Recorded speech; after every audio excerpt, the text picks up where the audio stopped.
Hello everyone and welcome to the inaugural episode of Film Etc., the only movie review podcast you need in life. My name is Mike Webb, I will be your host, and I wanted to test the waters on the podcasting world in terms of movie reviews because I love to review movies because I love watching movies. And so for this week, I'll be reviewing the new releases Army of the Dead, The Dry, Riders of Justice, and New Order. And then by the end of the show, I will rate these films based on a scale of 0 to 10 based upon my recommendation. So let's get started. I do want to give you guys a heads up. You may hear me jumble my words up a bit. That's because I am autistic. I'm not fully functional with saying words in general, but I hope you all forgive me. So thank you for listening, and I hope you enjoy. Army of the Dead is the latest film from Zack Snyder, who's perhaps best known for directing movies like 300, Watchmen, Man of Steel, Batman v Superman: Dawn of Justice, and Justice League, which recently came out with a 4.5-hour director's cut, tentatively known throughout the internet as the Snyder Cut. But the first film he made was a remake of George A. Romero's Dawn of the Dead, but this film is not considered a sequel or a spin-off, but it's its own entity. It starts off with a zombie outbreak that has left the city of Las Vegas in ruins and walled off from the rest of the world. Dave Bautista plays the character of Scott Ward, a local to Las Vegas and a former zombie war hero who's now working at a burger joint. He's then approached by a Japanese casino owner, played by Hiroyuki Sanada, with a job offer where he must go back to the zombie-infested Vegas with a ragtag team to retrieve $200 million sitting in a vault beneath the Strip before a nuclear strike occurs. It's a heist movie with a big horde of zombies, and better yet, a zombie tiger. The cast also includes Ella Purnell as Scott's estranged daughter Kate, Ana de la Reguera, who many of you know her as Sister Encarnacion from Nacho Libre, Omari Hardwick, Raul Castillo, Nora Arznetzer, Thea Rossi, Matthias Schweighofer, and a scene-stealing Tig Notaro. Originally, Chris D'Elia was cast, but due to several sexual misconduct accusations, he was replaced by Notaro, and they reshot his scenes using green screen and body doubles. Now, I will say this right off the bat, this movie is stupid, but I found this movie to be very entertaining. It's a fun movie. It's a very solid heist movie and zombie movie combined. A lot of people are comparing it to Escape from New York with zombies or Ocean's 11 with zombies. I would say it's a bit of both worlds. This is probably Zack Snyder's best movie. I know a lot of his movies tend to be like oversaturated with like dark and gloomy colors. I mean, his Dawn of the Dead remake didn't cost a lot of money, but ever since he's been working on studio movies like big, epic scale sets, like you could tell like the money that he puts involved. Like he's kind of like Michael Bay. Anyway, again, I believe this is Snyder's best movie. It's not too gloomy, but it still has all those Zack Snyder trademarks like the close-ups and a little bit of slow motion, but they're all used for very good effect, I will say. Dave Bautista can really lead a movie. I mean, this has a big ensemble cast. And speaking about other characters, Tig Notaro just like chews up the scenery and just has this like fun energy to it. I will also mention another scene early on where they're assembling the team together. Both Dave Bautista and Ana de la Reguera, they go up to Tig Notaro, like there's this like fence in between, and then they asked him, it was like, hey, we have this job. And it was like, I'm in. I don't care. I assume you need a helicopter. And it was like, yeah, count me in. I don't care how much you're offering. Like all that energy just like made me feel happy that they replaced that one actor with Tig Notaro. There's a bunch of characters that have all these like very questionable intents. Like, can we really trust one another? Like, there's this one side character who's like this like right hand man to the casino owner, and he has his like own motives. Anyway, those are like the things that I like about Army of the Dead. Things I don't like the Snyder Cut. It's way too long. This movie is like 2.5 hours long. I would have loved to like cut the movie down to like, I don't know, hour 40, hour 50. It does not need to be this long. And the pacing of it just like feels, it's like all over the place. Even though it has a nice tone, I just don't think it needs to be that long of a film. I mentioned this is a stupid movie, but there's very little character development. There's a few characters that are just thankless roles. They don't have a lot to do. Some of them are just here because they don't know what movie they're in. It also has this father-daughter dynamic aspect to it. At times, it just felt clunky and forced. Plus, there's also this emotional weight that just feels stiff. They also want to have this like little side little subplot about this like alpha and queen like zombies and like their background and stuff. That just felt a little out of place. Plus, I mentioned it's a 2.5 hour long movie. This movie ends too long as well. And by the end, I was like, well, I mean, if you're trying to end it that way, just at least wrap it up quickly. I just don't need like another 5 minutes trying to figure out who actually survived by the end. Anyway, guys, those are my thoughts on Army of the Dead. It is currently playing on Netflix and it is playing in theaters as well. Now let's move on to The Dry. The Dry is a film from filmmaker Robert Connolly, and it is based off of the 2016 novel of the same name by author Jane Harper. It stars Eric Bana as an Australian federal police officer named Aaron Falk, who finds out his childhood friend Luke has allegedly killed his wife and child before taking his own life. He returns to his hometown after a decade of drought and over an absence of 20 years to attend his funeral. At the persuasion of Luke's parents, Falk reluctantly agrees to stay and not only to investigate the case, but also open up another decades-long case in the death of a 17-year-old girl he once knew. He begins to suspect these two crimes, separated by decades, are connected. As he struggles to prove not only Luke's innocence but also his own, Falk finds himself pitted against the prejudice towards him and pent-up rage of a terrifying community. The film also stars Genevieve O'Reilly, who's best known for playing Mon Mothma in both Star Wars Episode 3, Revenge of the Sith, and as well as Rogue One, A Star Wars Story. It also stars Keira O'Donnell and John Polson. I will say this, though. It is a nice, slow burn thriller. Like, you get the mystery involved as well. It's very well balanced and structured. It could have Eric Bana's best performance. I mean, if a lot of you who don't know Eric Bana, he was the original Hulk in the 2003 film. He was in movies like Troy, Black Hawk Down, Lone Survivor. He played the villain Nero in the J.J. Abrams reboot of Star Trek. And to my opinion, of all the films that I've seen him in, he carries this film with like such gravitas, in my opinion. This is Eric Bana's best performance, as I just mentioned earlier. It has stunning cinematography by Stefan Duccio, who also did the cinematography for the recent Invisible Man. It's gripping. It doesn't feel mawkish at all. It's unpredictable. Like, there were a couple scenes where I thought it was going one way, but it went into another.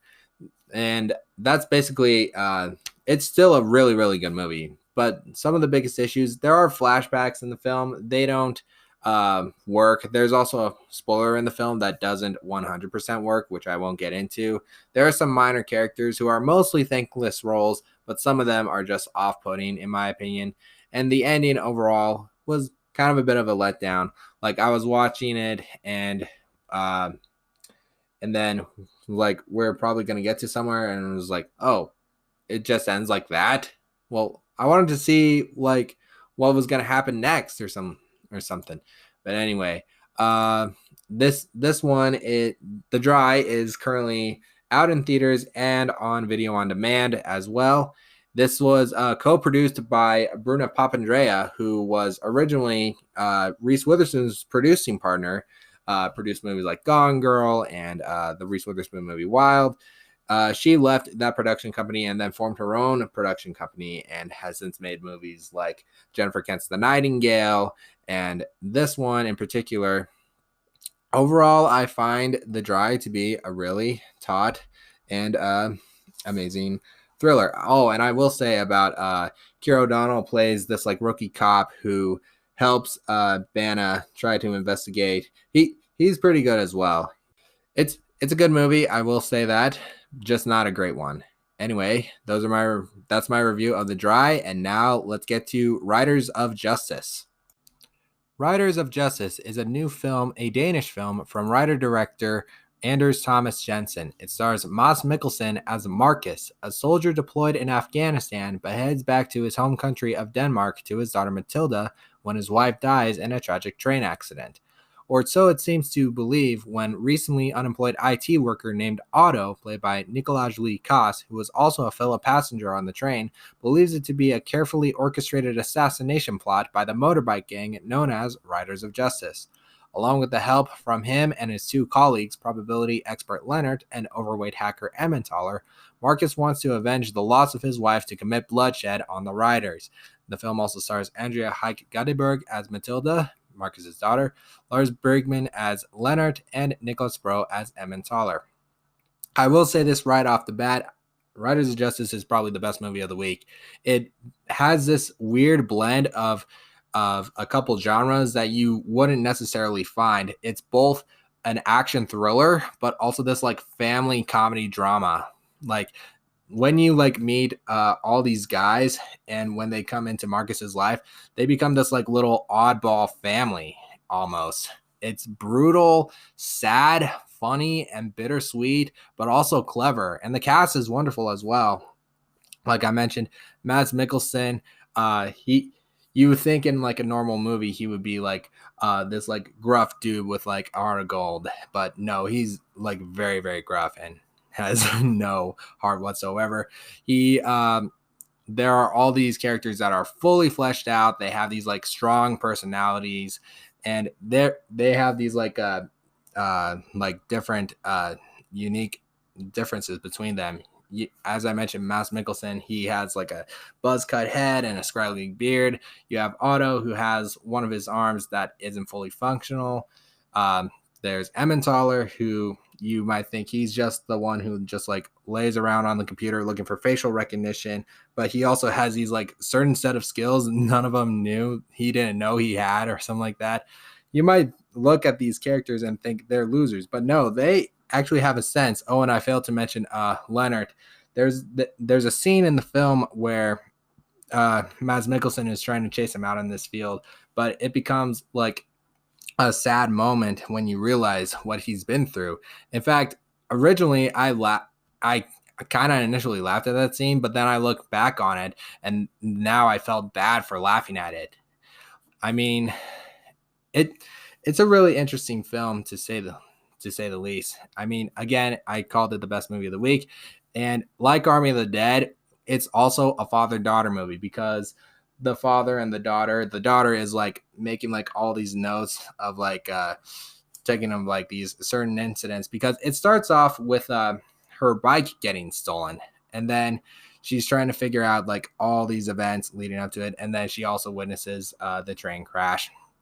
So she just like writes a bunch of notes about random certain things. In fact, there's a scene early on in the film where both Otto and Leonard are explaining to this group of people about there's this like algorithm that they say all the events are products of a series of preceding events. Like it's just like a random coincidence in general.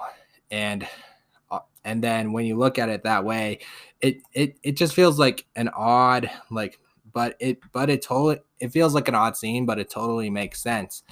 And as I mentioned, it's a father-daughter movie because both Mads Mikkelsen is trying to make sure his daughter, he becomes like a very protective father, which is one of the few little setbacks that I have. It's just Mikkelsen feels a little too overprotective in a few scenes. There are scenes in the film that are intentional, but there's a couple scenes in general that I found unnecessary.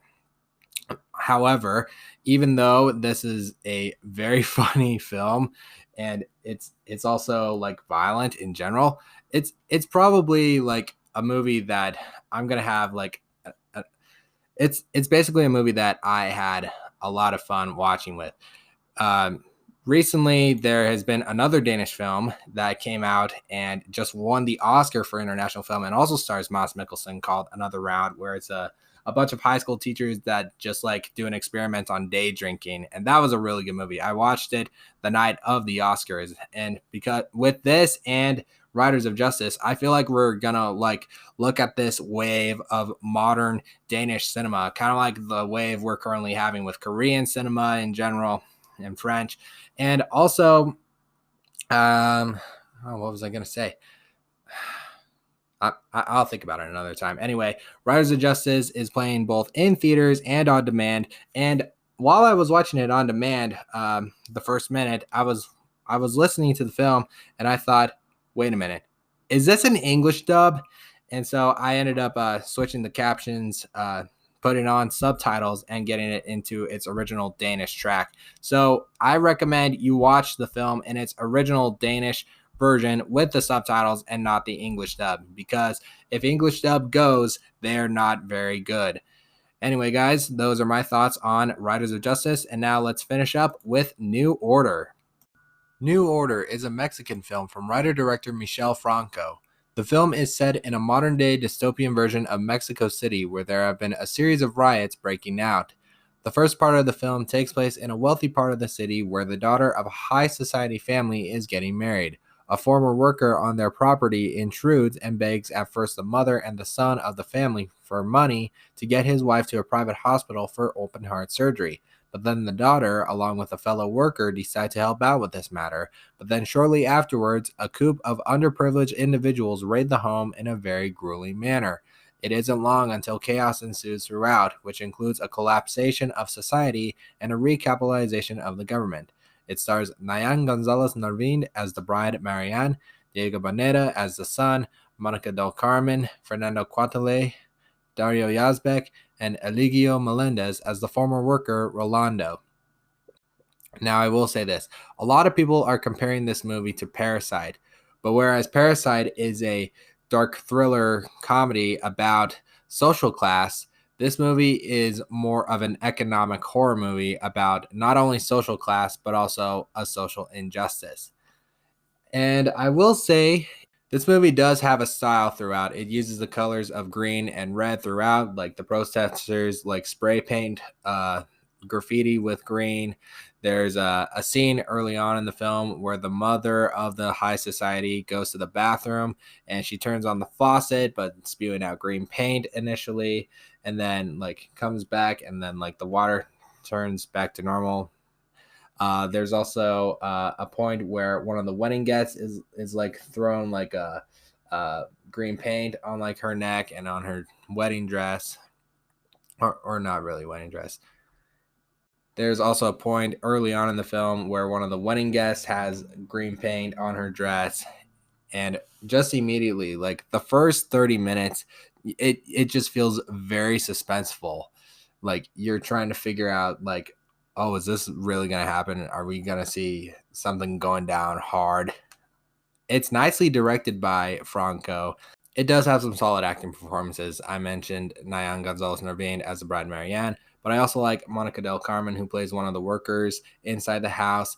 She and Fernando Cuatele, who plays her son, they play these workers who are like in this high society, but they're struggling in like the inner part of the city, like they're on the downpour as well. And this is a very cautionary tale about social injustice. And like I mentioned, the first 30 minutes are incredible. Once you get to the raid, you're just like in suspense throughout.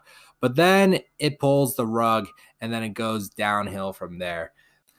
There's like this part of the movie where we're introduced to this military group, but then you find out they're not actually military because they are kidnapping and torturing people for ransom. And at that point of the movie, I found it to be nihilistic, and I just felt infuriated by this moment.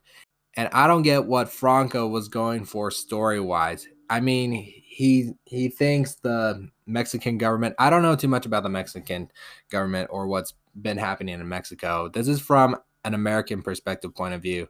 I just found like a decapitalization of the Mexican government to be, I don't know, it just did not work for me. All the characters that I suddenly care for, they're just like thrown out the window. Like, why do I even care anymore now? And then by the end, I just felt angry and just couldn't stand this movie. In fact, the more I think about it, the more I hate it.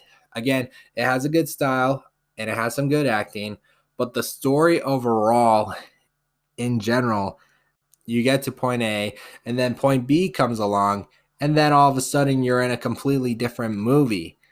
And I just can't unravel myself to be in this movie for longer. It's not a very long movie. Again, I said the first 30 minutes are incredible. It's a 90-minute movie, but the first third of the film, I was just like in suspense. And then the last 2/3, I was just hugely disappointed by the end. Anyway, those are my thoughts on New Order. It is currently playing in theaters.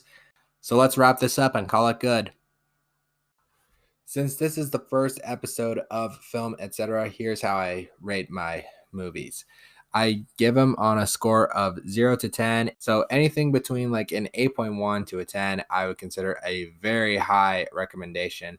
Somewhere between like a 7 to an 8, I would say still a recommendation, but just nowhere as near as good as the 8 to 10 level.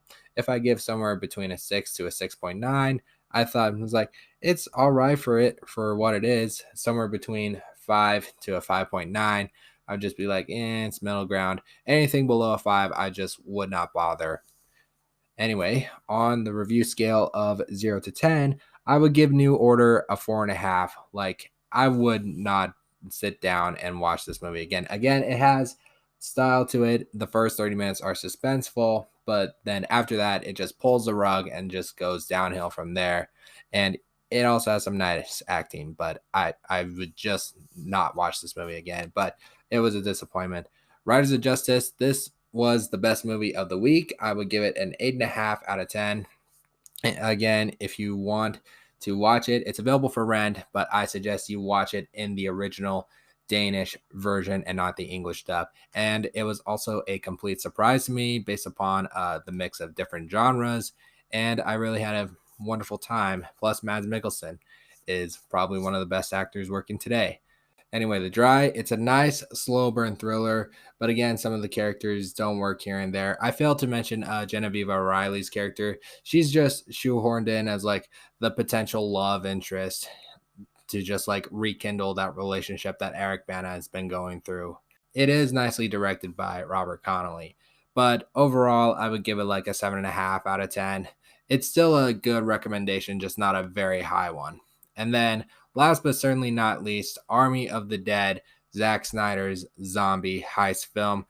To me, it's stupid, but it's fun. I don't care a lot about the characters, but it has some nice zombie kills and nice gory violence overall. It may be Zack Snyder's best film from what I've seen out of all his films so far, but for me, I'm going to give it a 6.3 out of 10. It's way too long, and it doesn't need to be too long. And that's it for the new releases this week.